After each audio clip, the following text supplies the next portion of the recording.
बीड आणि परभणी प्रकरणी मुंबईमध्ये जनआक्रोश मोर्चाला सुरुवात. संतोष देशमुख यांच्या कुटुंबाचाही सहभाग. मेट्रो सिनेमा ते आझाद मैदानापर्यंत मोर्चा काढला जाणार.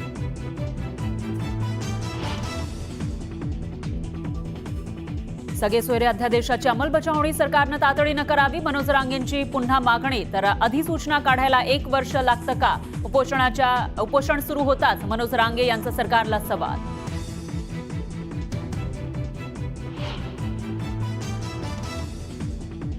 मुख्यमंत्र्यांनी मराठ्यांसोबत गद्दारी करू नये. तर खरे जातीयवादी कोण हे आता राज्याला कळालं असेल. रांगेंचा सरकारला टोला.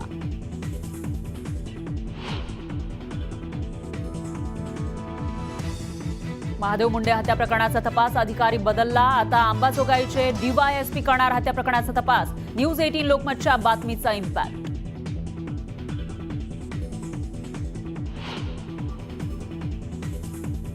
उपमुख्यमंत्री एकनाथ शिंदे आज जालना दौऱ्यावर. मतदारांचे आभार मानण्यासाठी जालन्यात आभार मेळावा.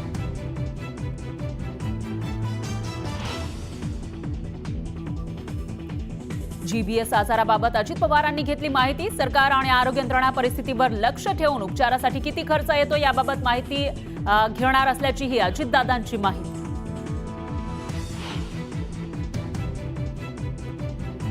मुंबईत कार घ्यायची असेल तर तुमच्याकडे पार्किंगची जागा असणं आवश्यक. सरकार लवकरच आणणार नवीन धोरण.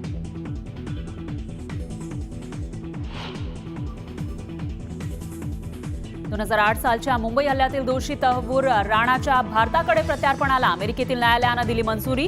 आव्हान देणारी हॅबियस कॉर्पस याचिका लावली फेटाळून.